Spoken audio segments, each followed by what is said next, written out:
Dad come to this country, they spelled God H2O. You got to look around, and if we didn't have our water, this would be the devil's country.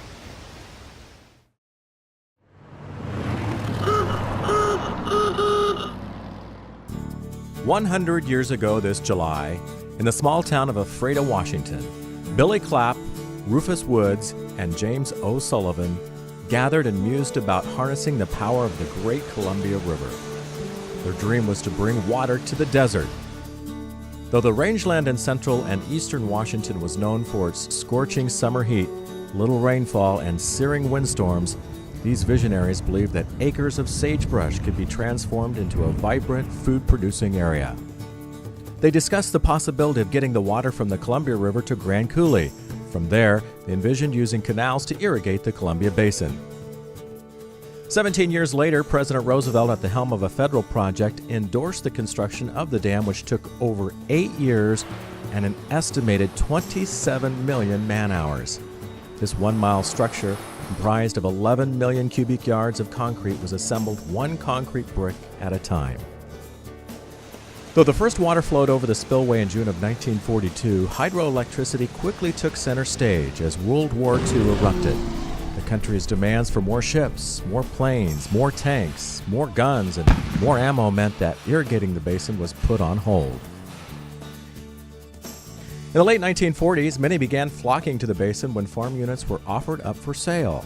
The prerequisite for being a landowner was a willingness to be physically and mentally fit, have quality character references, a willingness to work hard, and a net worth of $8,500.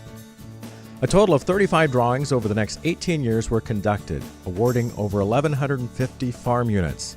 Surveys indicate that half of the early project settlers were veterans. Most were married men with 2 or more children.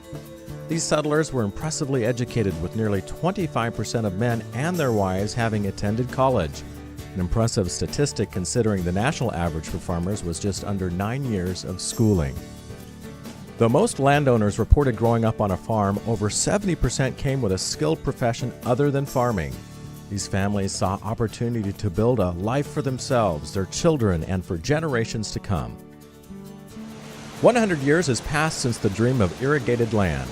The Columbia Basin Project now boasts a total over 5,000 miles of canals, laterals, drains, and wasteways. What seemed impossible is a reality. Though much has changed, the commitment of those pioneers remains alive in the Columbia Basin. It is essential we acknowledge our heritage. Having pride in our heritage means appreciating our families, the ones who worked hard to get us here, and the ones who will take us to the next level. Now, like you said, the women made a big, big difference in what happened in this project out here. When you work 80 or 100 hours a week way back when, and the wife a lot of times had a job and taking care of kids and everything, they made a big, big difference in this Columbia Basin project. They just don't get enough credit. My mother and father had a few dollars when they come here. They had a new car, a new truck, and they bought this farm and they leveled it and spent all their money. And in 2 years, my dad said we were plumb broke. We couldn't make it. He made 9 bushel wheat 1 year on his spring wheat. I mean, that's all it yielded.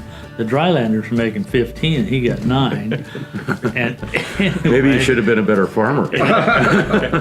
For irrigation, you're right. He didn't know how to irrigate. He kept thinking that when the black cloud came over, it was going to rain, but it never did rain. He told my mother, says, let's go back to Illinois where I can make a living. I can't do it out here. And my mother says, no, we're staying here. And so she is the one that made us stay here. And I'm glad she did, because my brother farms and I farm. And I look at the people back in Illinois and I go back there and I wouldn't live back there for nothing. I mean, it's a lot nicer out here. Having pride in our heritage means to hold your head high, in spite of any setbacks.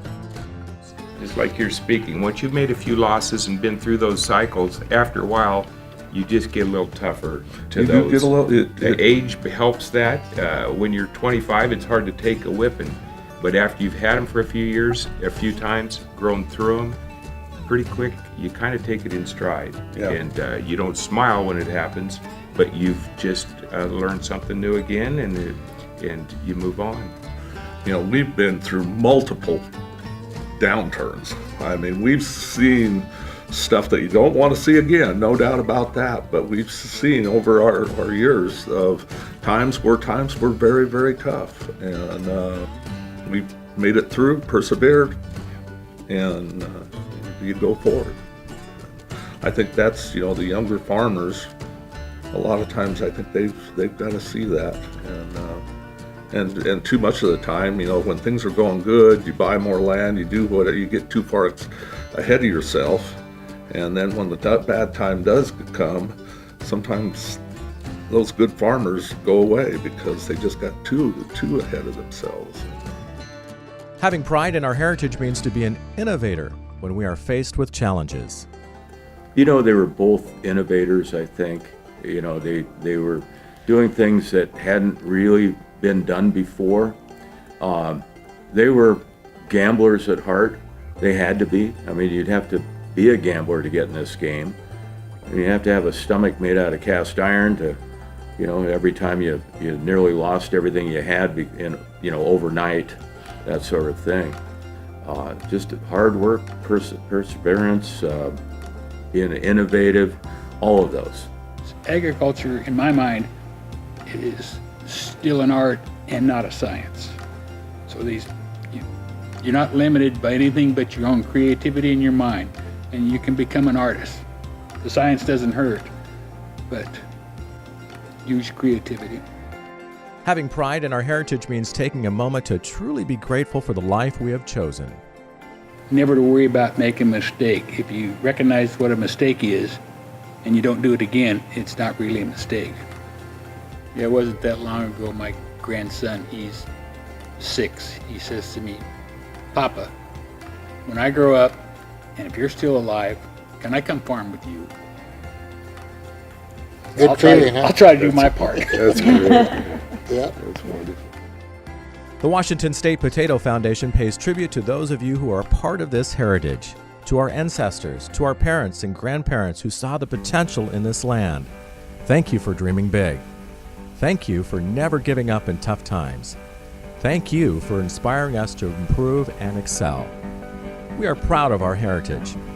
Uncle Sam took up the challenge in the year of 33 for the farmer and the factory and all of you and me. He said, roll along Columbia, you can ramble to the sea, but a river while you're rambling, you can do some work for me.